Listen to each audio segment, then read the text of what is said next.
Et puis on va pouvoir passer du coup aux Denver Nuggets avec toi Jérémy. On a pris plus de temps que ce que je pensais sur le hit parce que voilà, on est professionnel, on aime être exhaustif. Il va falloir qu'on assure Jérémy en parlant des Nuggets, mais je nous sais à la hauteur de la tâche. J'espère que Flo est encore là dans le chat.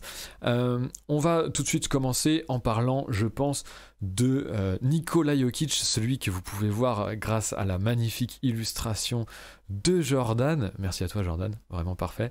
Rendre sexy le Joker n'est pas donné à tout le monde, croyez-moi. Alors que TV Shady nous dit ah, enfin les plugs de Denver. Alors ça commence mal, attention à toi TV Shady. On n'a pas mis, je vais mettre Jérémy en modérateur pour pouvoir ban tous ceux qui parleraient mal de nos Nuggets. MVP time nous dit Cyberflow. Je suis totalement d'accord et j'avais commencé j'ai commencé la preview puisque c'est moi qui l'ai écrite par parler de Nikola Jokic et je voudrais à tous vous inviter à voir cette magnifique vidéo signé Ben Taylor qui montre à quel point la dernière saison du Serbe est exceptionnelle et révolutionne le poste de pivot, peut-être une des plus belles saisons offensives pour un pivot all-time. Ce n'est pas moi qui le dis, c'est Ben Taylor et croyez-moi il a de bons arguments donc je peux me cacher derrière ça. Ça a été une saison incroyable de Jokic qui a porté les Nuggets jusqu'au bout puisque on a subi un nombre de blessures incroyables en fin de saison, à commencer par celle de Jamal Murray, bien évidemment, qui est dans tous les esprits et qui va nous amener à discuter un petit peu en profondeur de comment on pourrait y pallier la saison prochaine. Mais il y avait aussi tout un backcourt blessé, hein. On pense à Monte Morris, à Will Barton, à PJ Dozier. Ça commençait à faire beaucoup pour des Nuggets qui, malgré tout, réussiront à battre les Portland Trail Blazers en playoff, des Portland Trail Blazers bien seuls bien nuls surtout autour de Damian Lillard et qui ont fait passer Facundo Campazzo, Marcus Howard et autres Austin Rivers two-way contract pour des arrières futurs All-Star. Donc c'est dire à quel point la défense de Portland était aux fraises. Une fin de saison malgré tout un petit peu frustrante pour nous qui, surtout avec l'arrivée d'Aaron Gordon en milieu de saison après la trade deadline, avait pu entreapercevoir un potentiel offensif exceptionnel. Avant de rentrer dans les in and out de l'intersaison, de voir un petit peu ce qui s'est passé à l'intersaison, les arrivées, les départs et surtout les re-signatures, est-ce que tu as quelque chose à ajouter vis-à-vis de tout ça, Jérémy ? Alors vis-à-vis de la saison dernière, peut-être qu'on peut faire très rapidement un point sur effectivement l'évolution de Nikola Jokic. Si on peut parler d'évolution, l'année dernière, on a une saison dans les alentours de 26 points, 11 rebonds, 9 passes décisives par match, qui fait de lui le MVP. En fait, ce qui était assez exceptionnel dans la saison passée, c'est qu'on a vu faire ce qu'il faisait en play-off sur toute une saison, donc sur les 72 matchs, et on a vu qu'en fait, il était tout à fait viable dans ce rôle-là d'alpha offensif d'une équipe. On n'a pas vraiment été surpris, je pense. La seule chose qui a changé pour les Nuggets, c'était que leur défense était en berne comparée à celle des 2 dernières saisons. Offensivement, il y a eu beaucoup de blessés, comme tu le disais. Ça l'a obligé à rentrer dans ce rôle de joueur à tout faire, et donc en fait, ça l'a obligé à scorer plus. Et on a vu justement à quel point il était clairement ancré comme un des meilleurs pivots de tous les temps offensivement. En playoff, ça a été plus compliqué face aux Suns parce qu'on a vu que face à un pivot physique et face à une équipe qui était capable d'exploiter les manquements défensifs de Denver, les choses étaient plus dures à gérer, mais ça laisse entre guillemets beaucoup de perspectives pour cette saison et la saison à venir, dans la mesure où une fois que Jamal Murray sera revenu, on peut se dire qu'il y a une porte ouverte pour jouer quelque chose d'un peu gros avec ce roster-là. Ouais, complètement. Et tu fais très bien de rentrer un petit peu plus dans le détail par rapport à cette évolution de Jokic. Une évolution de Jokic vraiment qui nous a porté, je trouve, malgré tout, surtout en début de saison. On a vu qu'on avait beaucoup d'arrières qui étaient en manque de rythme. Les 2 meilleurs joueurs, c'était Monte Morris et puis J. Michael Green, qui était à peu près potable offensivement, donc ça a pris du temps. Je pense que la saison, on a subi également un petit peu le fait d'être dans le dernier carré, dans la bulle, hein. Je crois que toutes ces équipes là ont souffert d'un manque de rythme ou d'un manque de cardio en début de saison. Jamal Murray, lui aussi, commençait une saison un petit peu difficile, même si en défense il faisait vraiment de gros progrès et dans son tempo, dans son maîtrise du tempo dans le jeu. Il venait malheureusement se blesser dans le nouvel antre des Warriors qui voyaient ensuite Burton se blesser une semaine plus tard. Super, votre nouveau stade, les Warriors, merci bien. Cyberflow qui nous dit s'il revient en pleine forme la saison dernière, il était jeune, on verra ce que ça donne. Du coup ça parle d'Aaron Gordon plutôt, pardon, je croyais que ça parlait de Jamal Murray, mais on va parler de toute façon de oui, comment remplacer cet apport de Murray. Ça va être une des interrogations de cette preview, bien évidemment. Avant ça, on va repartir sur le in and out de ces Denver Nuggets, les arrivées, les départs. Vous allez voir que c'est pas forcément la chose la plus intéressante, il n'y a pas énormément de choses à dire. Départ de Shaquille Harrison, alors ça c'est au grand regret de Jérémy et moi, parce qu'on aime bien. Ouais, on aime bien ce genre de joueur. C'était la réincarnation de Gary Harris pour nous, mais bon, c'est pas grave. Départ de Javal Magui, départ de Greg Whittington et départ de Paul Millsap, qui aura énormément apporté à notre roadster et à nos Nuggets défensivement parlant notamment, mais il se faisait vraiment vieux et prenait un petit peu trop de place dans la rotation de Michael Malone, mais ça on n'y reviendra pas. Ils ont rejoint l'équipe Tariq Black, Peter Corneli le français, Jeff Green et Bones Island. On espère pouvoir en parler à la fin de la preview. Il y a peut-être des choses à dire sur Bones qui hype tout le Colorado en pré-saison. C'est assez intéressant ce que fait ce rookie. La vraie dynamique de l'intersaison, c'était les re-signatures du côté des Nuggets et surtout pouvoir sécuriser notre corps de jeunes joueurs, notre core 4, alors que Cyberflow crie Bones, oui, on va peut-être en parler, j'espère qu'on aura le temps. Notre core 4, donc du coup, Jamal Murray, Nikola Jokic, bien sûr, qui déjà avait été re-signé les 2 saisons précédentes. Michael Porter Jr. se voyait offrir une extension max pour un rookie, pour pouvoir le garder 5 ans de 172 millions, qui pourrait s'élever jusqu'à 207 millions s'il faisait partie à la fin de saison d'une All NBA Team, qu'il devenait défenseur de l'année ou devenait MVP. Autant dire quand même peu de chances qu'il touche ça, mais néanmoins c'est potentiellement sur la table. Et la re-signature également d'Aaron Gordon au prix fort, un peu trop élevé, mais ça avec Jérémy, vous le savez si vous nous suivez un peu, que régulièrement on critique la tendance de notre FO à mettre quelques millions de trop sur la table dans la re-signature de ce genre de role player. Néanmoins, ça se justifie quand on voit, et je vais vous envoyer cet incroyable article de The Ringer qui le résume très bien, alors qu'on salue Roll, bienvenue à toi, merci pour ton follow, installe-toi, n'hésite pas à partager dans le chat.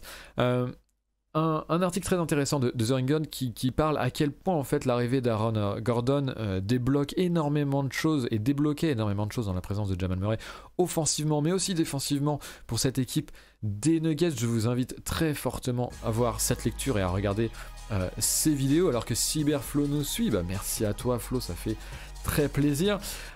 Globalement, pendant ces quelques matchs, il y a eu 8 matchs où on a pu apprécier l'arrivée d'Aaron Gordon avec tous nos titulaires et Jamal Murray en tête, et c'était offensivement exceptionnel, avec vraiment des systèmes de jeu presque insolubles pour l'équipe adverse à défendre, avec vraiment des systèmes, bien sûr, avec Nikola Jokic en haut poste haut pour distribuer, et les trois, Aaron Gordon, Michael Porter Jr. et Jamal Murray, qui pouvaient tourner autour et offrir des solutions autant sur le cut à 3 points, et qui faisait que on pouvait démultiplier les écrans et les démarcations de l'un et de l'autre. La défense devait à chaque fois choisir son poison. C'était vraiment, je sais pas ce que t'en penses Jérémy, des matchs de ouf, où on a pu se hyper comme rarement, et Dieu sait que toi et moi on est difficile à hyper. Qu'est-ce que t'as pensé de ça? Qu'est-ce que tu penses de ces re-signatures et de cette sécurisation du corps des Nuggets?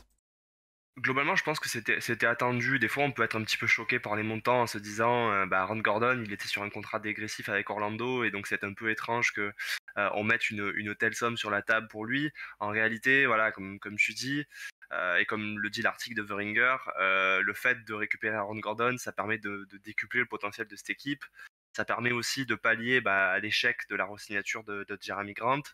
On était très content, je pense, de le voir débarquer parce que Aaron Gordon, déjà, c'est un des ailiers qui défend le mieux sur les stars à son poste, notamment sur LeBron James, Kevin Durant.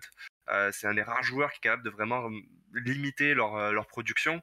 Donc là-dessus, c'était plutôt très positif, surtout que, on en parlera après, une des grosses faiblesses de ce trio qu'a monté Denver, c'est que autant Jamal Murray que Nikola Jokic que Michael Porter Jr., on n'a pas là on n'a aucun défenseur d'élite. Donc c'est vrai qu'on est obligé d'avoir à côté des gros défenseurs pour essayer de les aider. Et à ce niveau-là, autant en défense individuelle que collective, l'arrivée d'Aaron Gordon, c'est une réussite. Il y a ensuite le cas de Michael Porter Jr. Effectivement, c'est toujours un petit peu étrange de se dire, on va le payer le même montant que des superstars comme Luka Doncic, où on va se rapprocher de ce montant-là, en tout cas à 30 millions près sur 5 ans. Mais dans les faits, voilà, le but c'est le titre, et à un moment donné, à partir du moment où les dirigeants sont prêts à payer la luxury tax, ok, t'acceptes que ce joueur-là touche le maximum et tu touches du bois pour que, au retour de Jamal Murray, tu puisses envisager l'avenir très très bien. Et voilà, au niveau des départs, pas vraiment de grosses effectivement trop de place dans la rotation par rapport à son niveau de l'année dernière. On va dire la seule petite déception, ça peut être le départ de Javal Magui, qui n'a pas été utilisé, mais qui était une option intéressante derrière Nikola Jokic. Ça veut par contre peut-être dire que Bol Bol va avoir sa chance cette saison et qu'il est enfin prêt à avoir sa chance. Donc en fait, il y a tellement de joueurs comme ça, un petit peu projets en couveuse avec Bon Island, avec Bol Bol ou Nagy, qu'on se dit que quand il y a des départs, en fait, c'est parce qu'il y a une petite certitude derrière qu'un des joueurs va pouvoir monter en régime, donc c'est plutôt intéressant. Je fais la transition pour parler et voir un petit peu les messages de chat qui sont très intéressants. 14 sur 17 du roster sont conservés, ça c'est de la continuité, nous dit Cyberflow. On sait que c'est une de nos armes principales à nous les Nuggets, de pouvoir compter sur un groupe qui reste le même pour pouvoir être en jambes très rapidement dans la saison, même si ça n'a pas toujours été le cas. Point de vue re-signature, ça cherche le titre, c'est une des plus grosses masses salariales, la luxury tax va piquer, nous dit Kawelito. C'est totalement ça, c'est vraiment quand on parlait de cette expérience de corps avec Aaron Gordon, les dirigeants ont été convaincus de ce qu'ils ont vu et du potentiel pour être contender au titre, et ils ont décidé de miser sur ce quatuor pour aller chercher le titre. Cyberflow qui nous partage un petit lien sur Aaron Gordon, pour voir pourquoi il a été signé. Je pense que ce sont des actions défensives d'Aaron Gordon, et tu le soulignais très bien, Jérémy, moi je parlais beaucoup de système offensif, mais c'est aussi ce qu'il apporte, le jeune joueur du Magic, enfin jeune maintenant, qui devient de plus en plus confirmé. Roll nous dit Gordon a su accepter de n'être qu'un bout de chaîne en attaque, et c'est aussi ça qui fait la justesse de ce fit là, et tu fais très bien de le souligner. Roll, c'est vrai que on connaît le passif avec Jeremy Grant, qui fait que on a eu ce problème avec Jeremy qui n'acceptait pas ce rôle-là et qui est donc parti pour avoir plus de responsabilités offensives. C'est très clairement une des choses qui fait la qualité de ce fit-là. Ah non, Bol, j'en peux plus de cette fausse hype, nous dit Kawelito. C'est Nikarn qui restera au stade de l'imaginaire collectif. Par rapport à tous ces joueurs, j'espère qu'on aura le temps d'y venir. On va peut-être aborder ça en dernière partie de podcast de live, parce qu'il y a d'autres choses à dire, notamment sur Jamal Murray, bien évidemment. Comment remplacer l'apport du meneur qui sera absent, si ce n'est toute la saison, au moins les 3/4 de la saison, puisque vraiment en rupture des ligaments croisés, on n'attend pas un retour avant au mieux fin février, au plus normal ce serait plutôt mi-mars, donc et dans un rôle dont on ne sait encore rien. C'est vrai qu'il peut revenir, mais revenir à son meilleur niveau, c'est encore un autre enjeu. Comment remplacer l'apport de Murray dans cet effectif, c'est forcément un des gros points de notre preview. Alors que je vais peut-être revenir sur cette preview. Alors bien évidemment, un apport aussi important au scoring, est difficilement remplaçable, en tout cas via un joueur unique. Il faudra trouver bien sûr sur le volume des ressources dans l'ensemble du roster. Néanmoins, ce que je voulais montrer, c'était aussi dans quel secteur en fait on va manquer potentiellement cet apport de Jamal. Et pour moi, il est double. C'est à la fois dans le scoring au pick and roll et dans le clutch. Et souvent, ça allait ensemble du côté de Denver avec ce two-man game entre Jokic et Murray dans le clutch pour s'assurer la victoire dans les dernières minutes. On sait que c'est deux joueurs qui avaient parmi les statistiques les meilleurs dans le clutch en termes d'efficacité au shoot.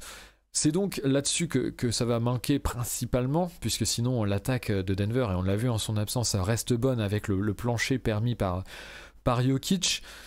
Deux choses qu'il va falloir gérer collectivement. Je ne sais pas si tu seras d'accord avec moi, je te lance dessus juste après.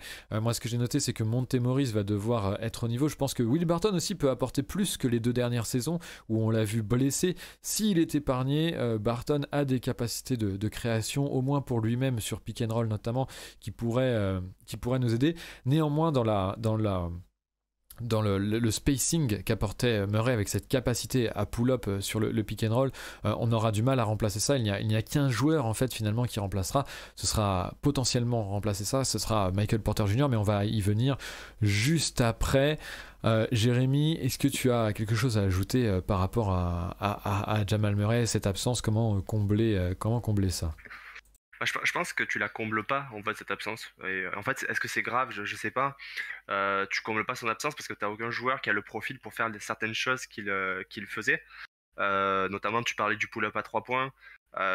C'est vrai que c'est pas quelque chose d'assez discuté, mais c'est vraiment une arme qui peut transformer vraiment un joueur individuellement, et donc quand il est aussi important que Jamal Murray, transformer collectivement l'équipe. Maintenant, comme tu dis, il y a de toute façon un plancher avec Jokic et il y a suffisamment de talents offensifs autres pour arriver à compenser d'une manière ou d'une autre en saison régulière. Et de toute façon, tu es à un stade maintenant de ta construction où tu es censé, si t'as pas trop de blessures de joueurs majeurs comme et donc de Jokic, tu es censé pouvoir mener ton wagon jusqu'au playoff, et ensuite justement c'est là que les choses commencent, les vraies choses commencent, et c'est là que l'absence par contre de Murray est vraiment dommageable. Comme tu dis, il va revenir. Maintenant, il ne faut pas s'attendre à des miracles lorsqu'il va revenir. On sait que quand tu reviens en cours de saison en plus, et souvent dans la deuxième partie, voire dans le deuxième tiers, c'est difficile de récupérer le wagon de tous les joueurs qui sont en forme, qui sont en rythme, alors que toi, tu démarres en fait ta pré-saison à ce moment-là. Un exemple, par exemple, c'est Zach LaVine qui revient de sa rupture des ligaments croisés. Il est extrêmement différent du joueur qui va revenir le joueur qui revient pour 15 matchs est très différent du joueur qui va revenir après l'été, après avoir eu le temps de se réacclimater et de faire un vrai training camp avec les autres joueurs. Et je pense que ça va être comme ça pour Jamal Murray. Il ne faudra pas attendre des miracles de sa part.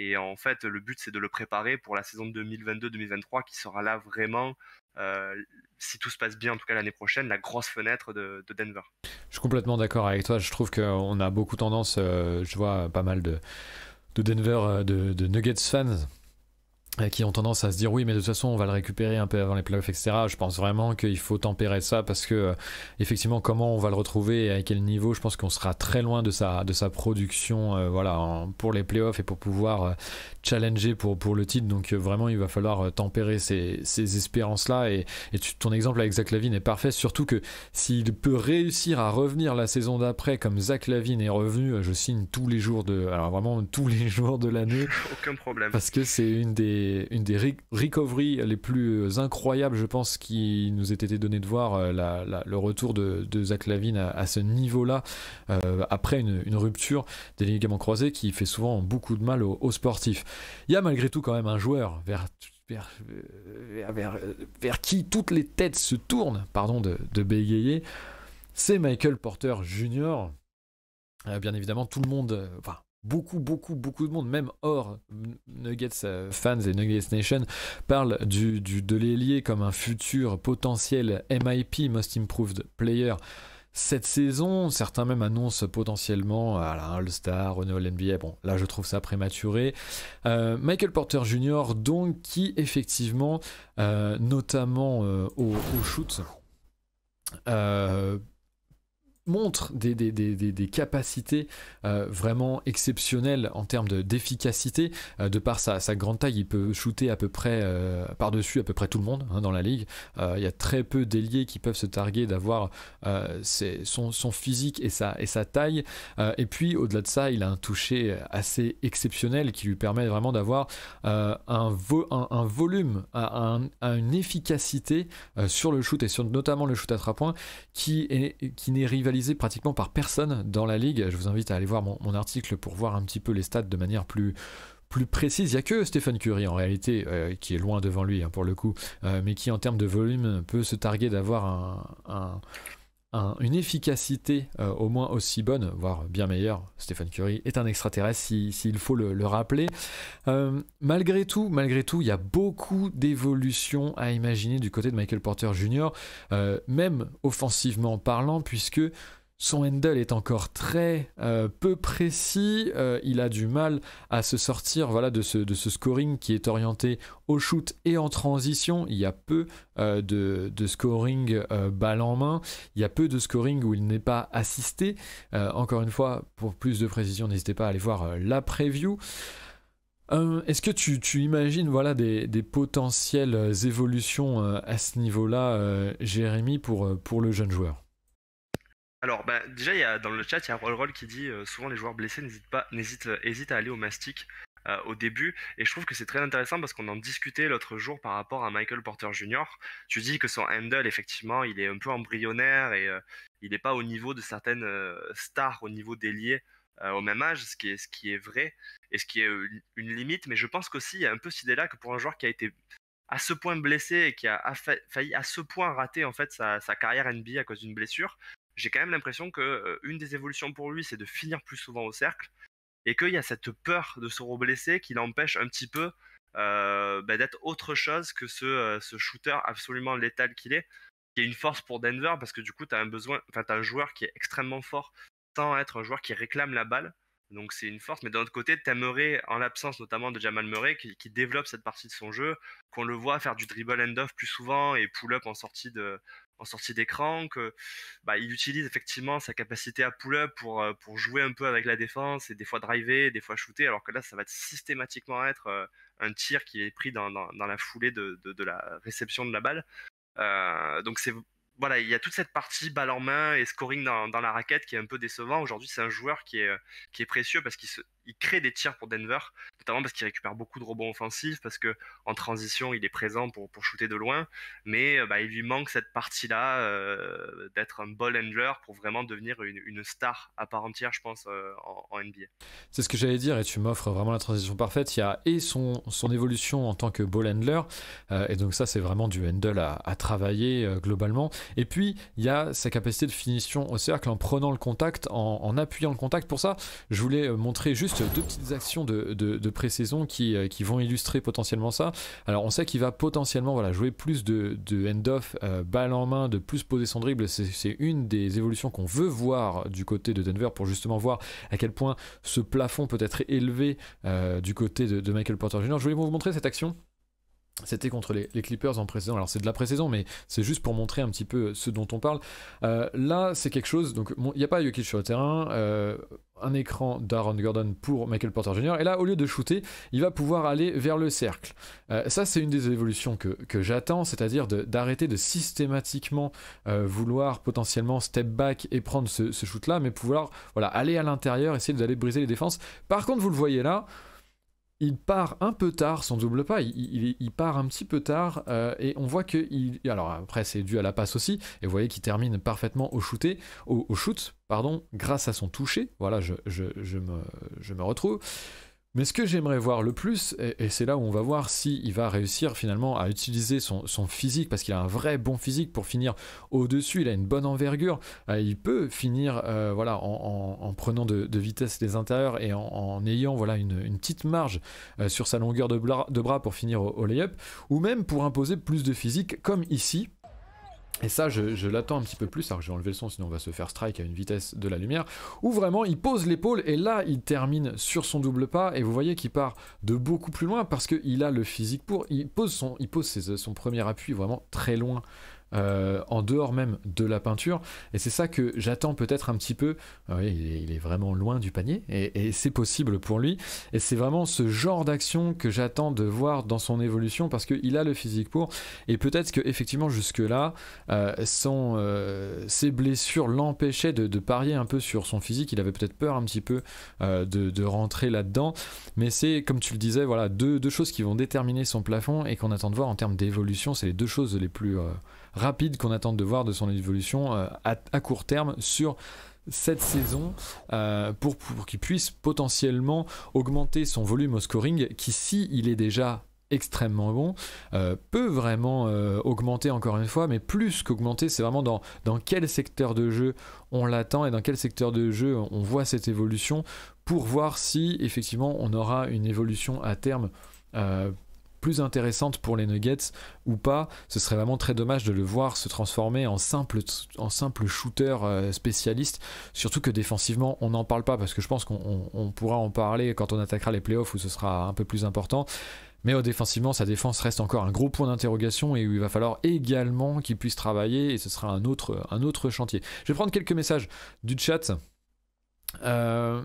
Je parlais du retour de Murray, mais ça vaut pour MPJ.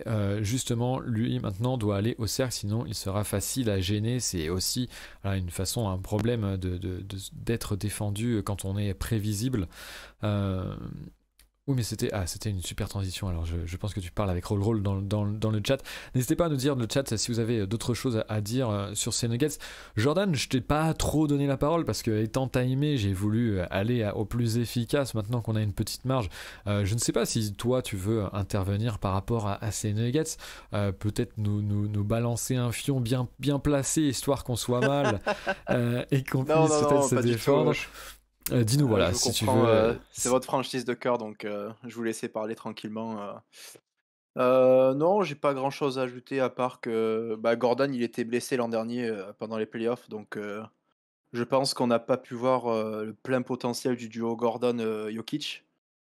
Je pense que vu on va dire les qualités physiques, athlétiques de Gordon, avec Jokic, ça peut faire un beau duo. Donc j'espère il a dit qu'il était en pleine santé pour la reprise de cette saison. J'espère qu'il sera prêt d'attaque et je pense qu'on peut voir des bonnes choses. Ça peut être une belle réponse à l'absence de Murray. Et bon, comme tout le monde en a parlé dans le chat et toi et Jérémy, bien sûr, Porter Junior, on attend qu'il step up. Moi, je pense qu'il va step up. Je pense que vous avez très bien fait de le signer au max. Pour deux raisons. Déjà parce que je pense il va pouvoir bien évoluer et aussi parce que on va parler autre chose que du basket, mais dans un marché comme Denver, si on veut garder des bons joueurs, si on veut garder des stars en devenir, je pense qu'il faut mettre les dollars, quoi. Faut pas hésiter. Et je pense que ils ont pris la bonne décision de le signer pour le futur de la franchise. Voilà, c'est mon addition à votre preview très complète. Eh ben très bien, et puis merci pour le compliment. De toute façon, on va pouvoir se castagner beaucoup plus quand on parlera des Lakers, et puis je m'effacerai un petit peu plus je m'effacerai un petit peu plus à ton profit de toute façon. On a encore un tout petit peu de temps là pour finir sur ces Nuggets. N'hésitez pas dans le chat pour si vous voulez aborder d'autres points sur lesquels on pourrait rebondir.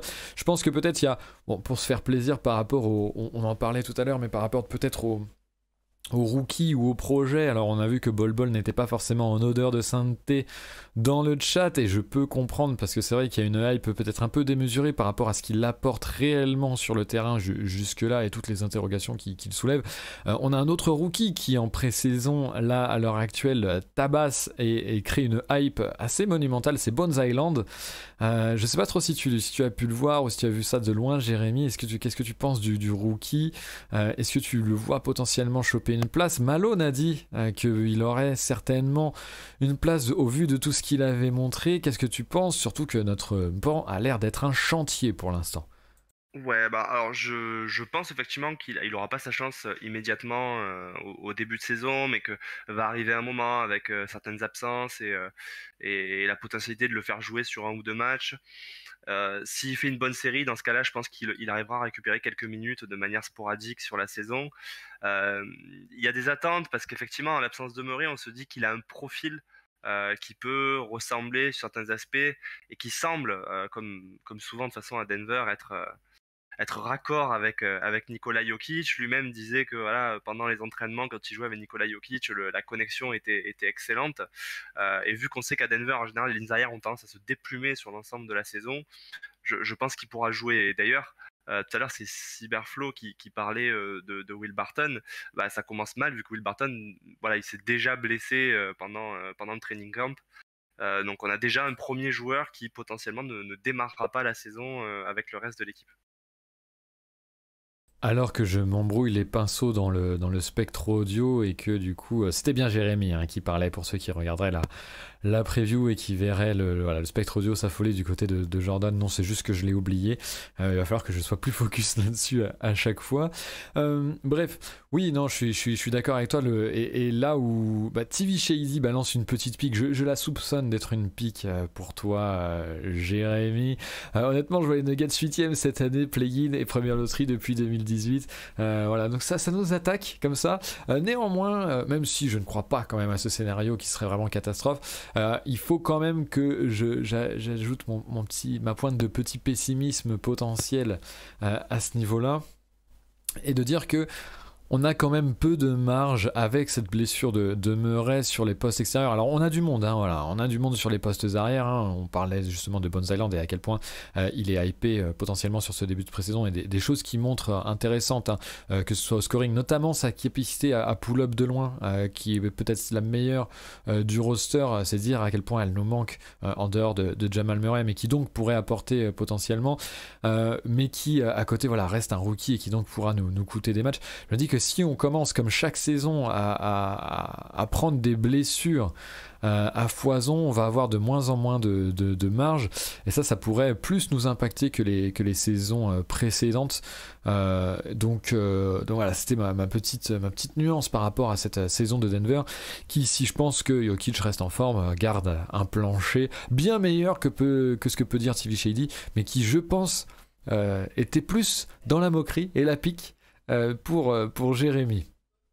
Je fais une capture d'écran de ma prédiction pour la peine. Mais fais donc et fais donc celle d'Enix également. Non mais pas trop de risques. Après voilà, il suffit d'une blessure de Nikola Jokic et là de suite ta saison peut devenir cauchemardesque. Ça, c'est sûr que comme beaucoup d'équipes qui sont basées autour d'un seul joueur et où tout le système est autour, il suffit d'une absence de 15-20 matchs et là les choses se compliquent largement, quoi. Plus que 5ème, ça va être dur, je dirais 6. Nous dit Roll, alors que je n'avais pas vu le message de Kawelito, mais je ne peux m'empêcher de le relayer. Ah bah, à Minnesota, on a bien vu je ne dirai rien, celui-ci, en parlant de Bones Island, qui effectivement a fait la chanson au loup. Que pensez-vous du développement de Zeke Nnaji, nous dit Erwan, qui est lui aussi, en plus d'être un graphiste de talent qui opère chez QI Basket, n'hésitez pas à aller suivre son taf du côté de notre Twitter et du sien. En plus est un fan des Nuggets, ça fait plaisir. Ouais, Zeke Nnaji, Jérémy, est-ce que tu le vois dans un rôle cette saison? C'est un poste 3-4, on va dire 4 plutôt, stretch 4. Est-ce que tu le vois avoir des minutes potentiellement? Alors, j'ai tendance à penser que si on a laissé partir Paul Millsap notamment, et que on croit qu'il y a un joueur entre Bol Bol et lui qui va prendre du temps de jeu. Et effectivement, comme disait Kawelito, le potentiel de Bol Bol, il est quand même aussi intriguant que ce qu'il est. Il a peu de chances de se révéler. Et donc, je pense qu'effectivement, Zeke Nnaji, s'il a montré des signes en défense, a plus de chances d'intégrer la rotation à un moment donné de la saison. Je ne sais pas si ça va devenir une rotation régulière dès cette année, mais je pense que d'ici l'année prochaine, c'est un joueur qui a des arguments entre son shoot, entre sa capacité à prendre du rebond et une mobilité qui est plutôt intéressante, à s'intégrer comme une... voilà. On t'a perdu un petit moment, j'espère que la connexion va revenir. Mince. Oui, je disais que je pensais que il avait ses chances de s'intégrer comme une 8e, 9e rotation entre le milieu d'année et la saison prochaine, quoi. Voilà, je pense que de toute façon, ça c'était pour finir sur les rookies et les projets à plus long terme avec, comme tu le disais si bien, une couveuse quand même qui a quelques éléments intéressants qui vont être, je pense, importants dans les saisons à venir. On discutait de ça, je crois, quand on préparait d'autres previews avec Jérémy. Notre fanboyisme nous a rattrapés à tous les deux. On a déblatéré un peu sur les Nuggets. Et on se disait que pour les prochaines saisons, en étant dans l'attaque et en n'ayant pas forcément de gros moves pour pouvoir se renforcer, c'est peut-être des joueurs Zeke Nnaji, Bones Island du coup, qui vont être intéressants en addition du roster pour maintenir un bon niveau sans pouvoir aller chercher ailleurs une quelconque amélioration étant handicapé par l'attaque. Ça, c'est effectivement des joueurs qui, malgré tout, peut-être à moyen terme, pourront trouver une place intéressante. Je pense qu'on va s'arrêter là-dessus pour ces Nuggets. Est-ce que tu aurais quelque chose à ajouter, Jérémy, avant qu'on puisse passer aux Lakers de Non, Jordan? il nous faudra un peu plus d'une demi-heure pour parler des Lakers. Oui. Donc, je pense qu'on a dit à peu près l'essentiel sur Denver. Je pense que cette année, effectivement, c'est pas l'année où tu vas voir le projet à son plein potentiel. C'est une année pour construire en vue du retour à 100% de Jamal Murray. Et peut-être un élément qu'on n'a pas abordé, c'est qu'on espère, et j'ai des grands doutes, mais on espère quand même voir des progrès tangibles de Michael Porter Jr. en défense. Parce que sa série face aux Suns, on en a très peu parlé dans la preview, voire pas du tout, et c'est quand même une catastrophe absolue ce qu'il nous a produit, et la manière dont Devin Booker et Chris Paul l'ont ciblé tout au long de la série et ont démantelé la défense de Denver juste en jouant le mismatch qu'ils représentaient, quoi. Je suis tout à fait d'accord et je pense qu'on aura le temps d'y revenir sur QI dans le cours de la saison en espérant y voir, en parlant peut-être de manière positive, en espérant y voir des améliorations. Mais je suis tout à fait d'accord, j'ai un petit peu mis ça sous le boisseau pour ne pas trop rentrer trop dans les détails, surtout que ça concernera plus les playoffs. Mais malgré tout, clairement, c'est un point sur lequel il faudra revenir et sur lequel on pourra s'appesantir.